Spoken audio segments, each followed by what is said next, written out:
Mas também houveram outros povos, outras tribos, ou pessoas, ou remanescentes, como eu chamo sempre, que obedeceram a palavra e por causa disso tiveram os seus primogênitos poupados. Mas a Bíblia fala que também quando o povo saiu, esse populacho foi junto. Quando você vai para a história de Caleb, e para nós, né, Caleb é muito importante nessa história toda, porque Caleb, com 85 anos, ele vai conquistar o conglomerado de montes, né, o monte chamado Monte Hebron, que é onde mais tarde, né, é fundada a cidade de Jerusalém, onde Davi toma posse da sua condição de rei. Né? Você percebe que Caleb não era judeu, não era hebreu de nascimento. Caleb era hebreu por uma questão de desejar ser. Então, Caleb, né, conquistou aquela terra, mas ele não era hebreu de nascimento. Mas ele era hebreu por convicção. Então você percebe que sempre haverá um remanescente. Como foi com Raabe, como foi com Ruth, né, que assimilaram, absorveram a palavra de Deus. Isso aconteceu lá no passado e sempre vai acontecer. Então eu sempre falo que nem sempre os mais próximos fisicamente são próximos na comunhão. Porque eu também falo que nem sempre os mais distantes fisicamente são distantes na comunhão. Entendeu? Esse paradoxo. Então por quê? Porque essa situação sempre haverá. Isso não será diferente, né, no chamamento do Senhor Jesus para as bodas do Cordeiro. Será a mesma coisa. Tá? Então vamos lá. Versículo 28. Vós sois os que tendes permanecido comigo nas minhas tentações. Assim como o Pai me confiou um reino, eu vou-lo confio, para que comais e bebais a minha mesa no meu reino, e vos assentareis em tronos para julgar as 12 tribos de Israel. Claro que eu falei para você ontem que comer e beber, aí você fala, mas estaremos incorruptíveis? A comida será necessária? Não, não será necessária. Mas a comida será, pelo que nós entendemos pela palavra, será um momento de festa, de regozijo, tá? Porque depois de sempre um contrato, uma escritura na palavra de Deus, existe uma ceia. Sempre. Quer ver? Deixa eu pegar um momento assim. Por exemplo, o momento do sogro de Moisés. Quando a Bíblia diz que o sogro de Moisés aceita, absorve, né? E lembre-se que ele era até um sacerdote pagão, até então. Mas ele aceita as palavras de Moisés. E ele aceita o Deus de Moisés. A Bíblia fala que após o sogro de Moisés ter, né, claro, na antiguidade, mas ter se convertido à palavra de Deus e principalmente ao Senhor, a Bíblia fala que imediatamente depois Moisés lhe oferece o quê? Uma ceia. Então, essa prática, essa cultura também será observada no céu. É por isso que Jesus fala, e nós vamos até passar por esse texto, que ele está fazendo a ceia com seus discípulos, a última ceia, que é a última Páscoa, e ele diz o seguinte, textualmente, olha, eu não vou comer e não vou beber mais, até que estejamos todos juntos. Ou seja, Jesus, eu sempre falo, Jesus está fazendo jejum, Jesus está em consagração. O próximo momento de comida e bebida será exatamente nas bodas do Cordeiro, para você ter uma ideia do quanto é precioso esse momento para a Trindade. E se esse momento é precioso para a Trindade, é um momento precioso para nós também. Né? Então, Mateus capítulo 8, versículo 11 diz assim, eu vou ler a partir do versículo 10. Ouvindo isto, admirou-se Jesus e disse aos que o seguiam, em verdade vos afirmo que nem mesmo em Israel achei fé como esta. Claro que Jesus está falando no momento ali do do centurião, né, que pede e intercede pelo seu servo que está muito doente. Versículo 11: digo-vos que muitos virão do Oriente e do Ocidente e tomarão lugares à mesa com Abraão, Isaque e Jacó no reino dos céus. Então, a Bíblia está falando aqui que esse convite está extensivo a todos. A todos. Voltemos a Mateus 22 para que você pense comigo mais uma vez, para que fique muito bem claro, para que a gente, em relação à doutrina, principalmente daqueles, uma parte, né, do chamado da igreja renovada, né, tem dentro da sua doutrina a predestinação. Como se o Senhor marcasse alguns de uma maneira e o Senhor marcasse outros de outra maneira. Não, o Senhor não marca ninguém. Não obstante ele ser onisciente, não obstante ele saber de todas as coisas. Eu sempre comparo isso como a gente, quando pai, né, no momento que os nossos filhos estão pequenininhos, né, Amanda está mais ou menos passando por essa experiência pelo filhinho dela, pelo Luquinha, que é exatamente isso. Você, como pai, sabe que chega um momento de quando a criança está começando a andar, que a criança ela fica totalmente ansiosa, na expectativa, e ela acha que já é dona do mundo, né? Então ela não quer mais que você segure ela, e que ela quer andar por si só, e ela fica meio cambaleante ainda. Por quê? Porque está aprendendo a andar. Mas tem hora que você deixa. Mas você sabe que tem a quina, que tem aquilo, aquela situação toda, até você procura proteger a criança o máximo possível. Mas chega uma hora que não tem como. E aí a criança sai. No que ela sai no seu voo solo, é lógico que você sabe, olha, vai escorregar, vai cair, vai tropeçar. Mas você, entre aspas, na tua onisciência, sabe que vai acontecer. Mas tem hora que você não consegue segurar. E isso acontece com o pai e com a mãe, com os filhos, durante toda a história de vida, em alguns momentos da vida. Tem hora que você fala, vai se esfolar, vai se machucar, mas, olha, eu estou te avisando, mas você quer? Então, é a mesma coisa que Deus faz conosco, exatamente a mesma coisa. Então Deus, não é porque ele tem a onisciência que ele controle, que ele nos robotize, né? Que ele nos automatize, ou para ser certo ou para ser errado. Não, mas é isso que acontece em relação às bodas. Dentro dessa linha de raciocínio, vamos ler Mateus capítulo 22, versículo 1, voltarmos, né, já estamos terminando esse tema, esse tópico, voltarmos a esse texto.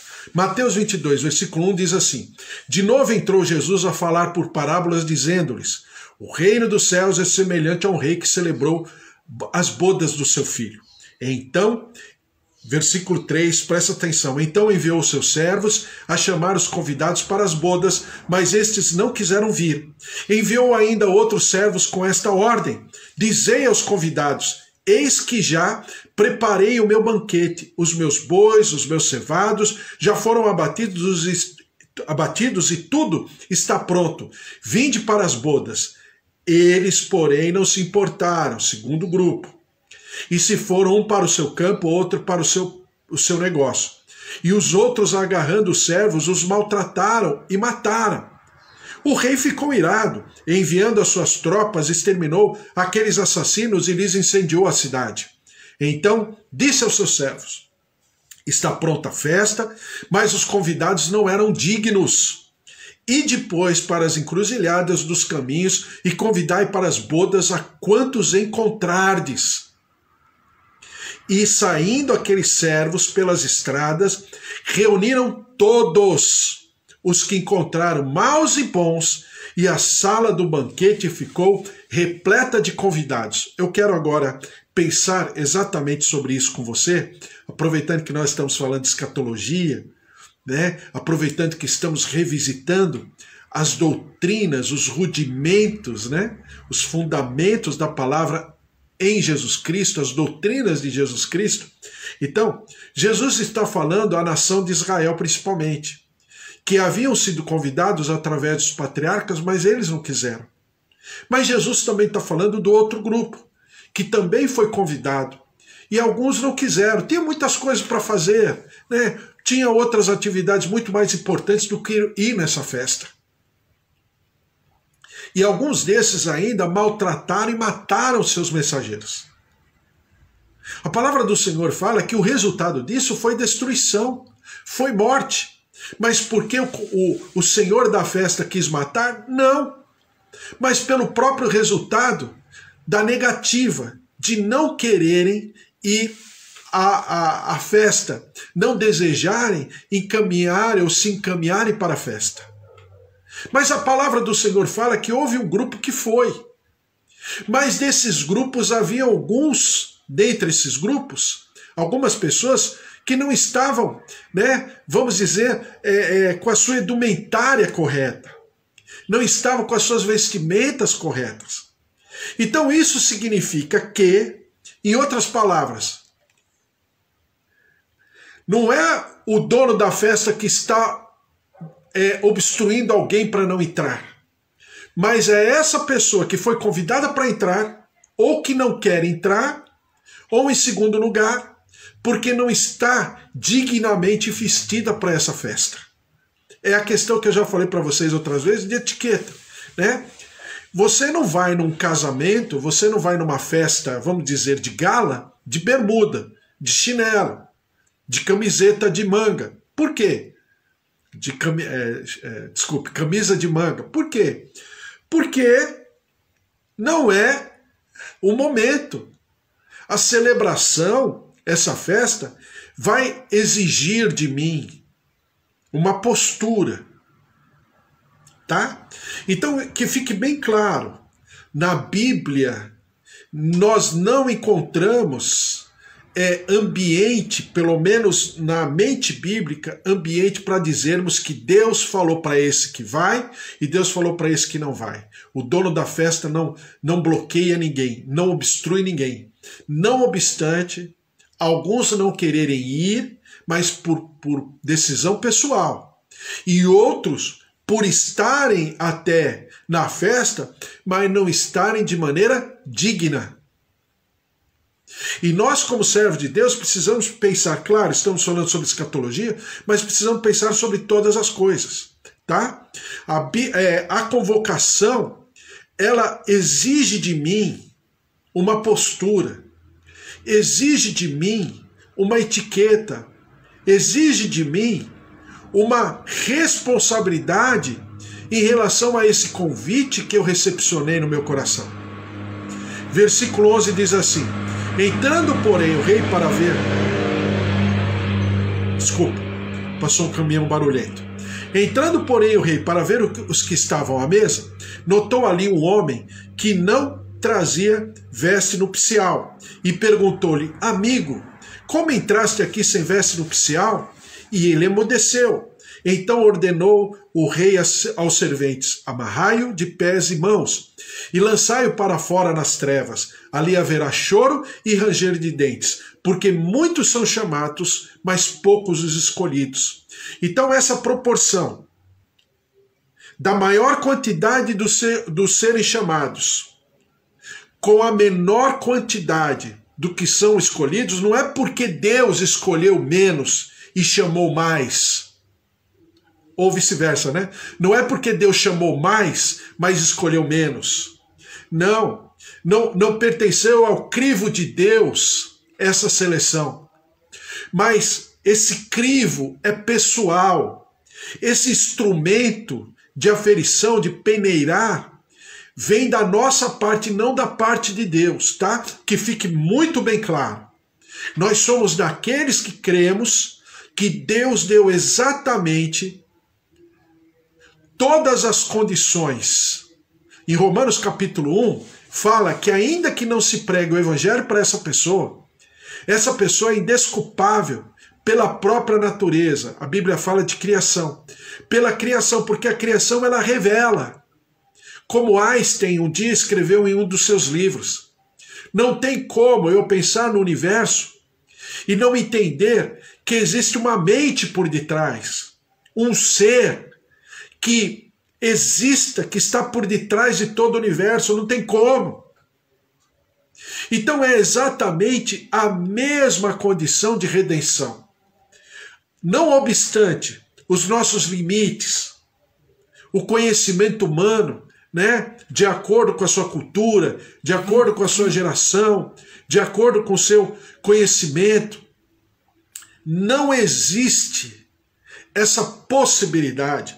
Tanto é que Jesus só voltará quando o evangelho ser pregado a todas as partes, a todos os povos. Por que esse compromisso? Para que ninguém mais tarde fale que não teve, né, a oportunidade. Então é por isso que nós precisamos viver esse processo escatológico no nosso cotidiano. Por quê? Porque as pessoas precisam ver em nós essa esperança. As pessoas precisam enxergar, nos avaliar, nos aferir a partir e por causa dessa esperança. Certo?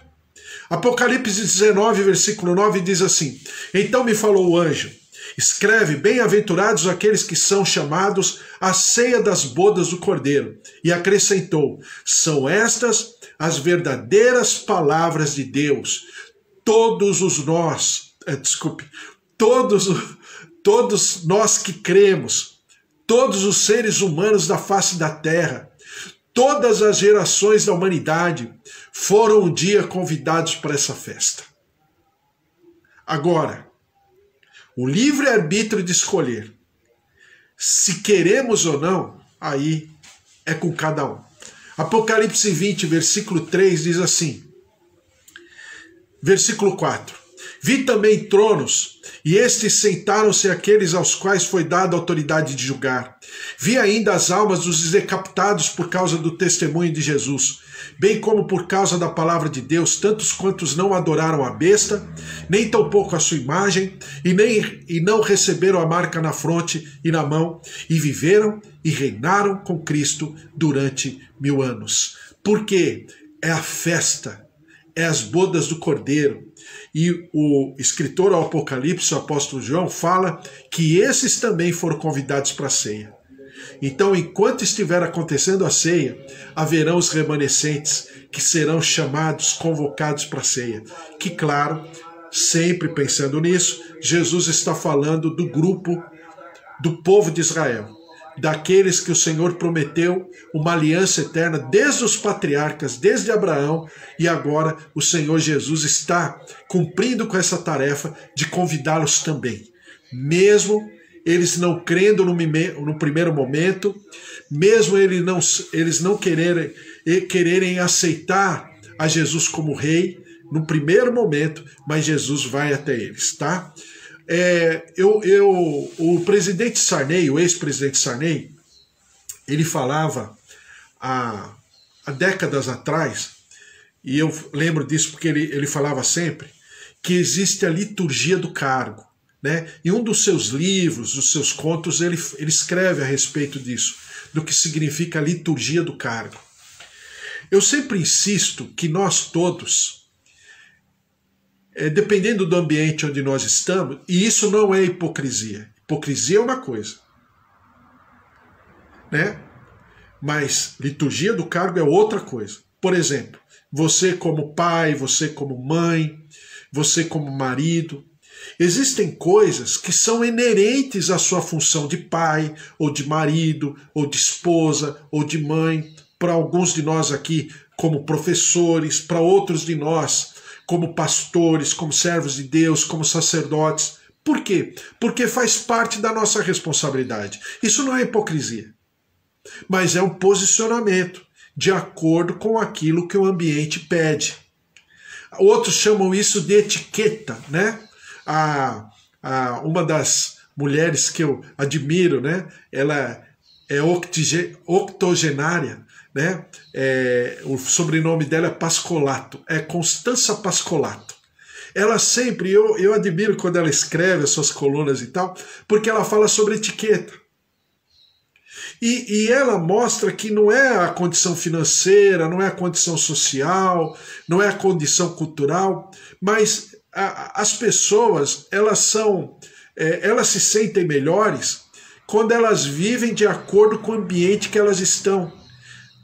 O traje, o vocabulário, a conversação, isso faz parte. Alguns não concordam com isso, eu respeito.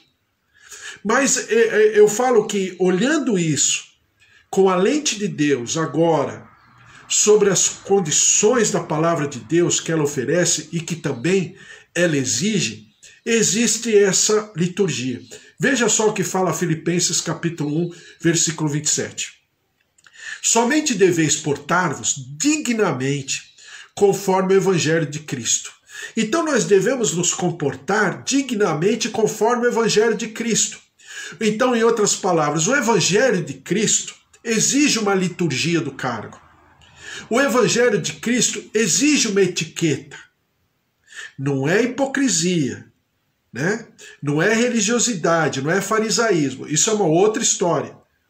Mas nós também temos que entender que nós, como servos de Deus, num ambiente tão caótico que nós estamos vivendo, diante de tragédias anunciadas e vividas, diante de tanta coisa terrível, nós, agora pensando de maneira escatológica, nós temos que pensar sim em como procedermos, em como falarmos, em como vivermos, em como nos manifestarmos, para que exatamente tudo isso que é necessário vivermos, vivamos de maneira boa, perfeita e agradável. Filipenses capítulo 1, versículo 27 diz assim: somente deveis portar-vos dignamente conforme o evangelho de Cristo, para que, quer vá e vos veja, quer esteja ausente, ouça acerca de vós que estáis no mesmo espírito, combatendo juntamente com o mesmo ânimo pela fé do evangelho. Então, é aquilo que Deus fala a respeito de Jó, que Jó era uma pessoa reta e íntegra. Aí você vai falar reto e íntegro. No português é praticamente sinônima, né? Essas palavras, esses conceitos. Mas o que Deus está falando para o diabo a respeito de Jó é que ele era uma pessoa reta, ou seja, na sua maneira de se comportar. Mas ele também era uma pessoa íntegra, ou seja, quando ninguém estava olhando, ele permanecia o mesmo. Então nós que vamos viver a eternidade, nós temos que ser exatamente esse padrão. Como Paulo diz, dignos do Evangelho, vivendo pela fé digna do Evangelho. Então, a escatologia, ela é maravilhosa e é por isso que nós devemos nos alimentar. E terminando, Lucas capítulo 15, versículo 7 diz assim: digo-vos que assim haverá maior júbilo no céu por um pecador que se arrepende do que por 99 justos que não necessitam de arrependimento. Jesus falando sobre a parábola da ovelha perdida. E agora, Lucas capítulo 15, versículo 10. Eu vos afirmo que, de igual modo, há júbilo diante dos anjos de Deus por um pecador que se arrepende.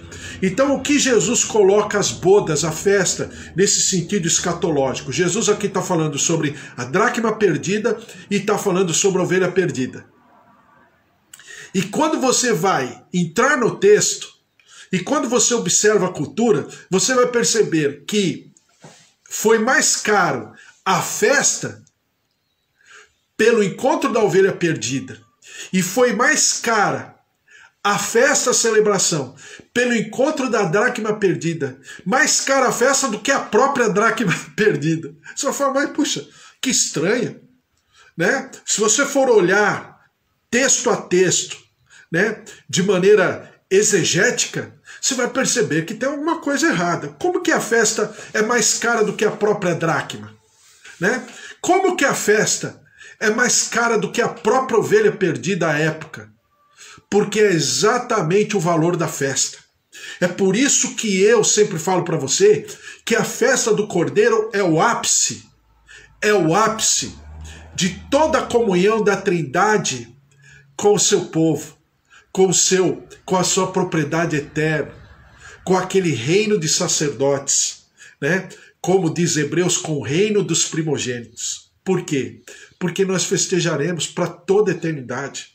É essa festa que enche o teu coração.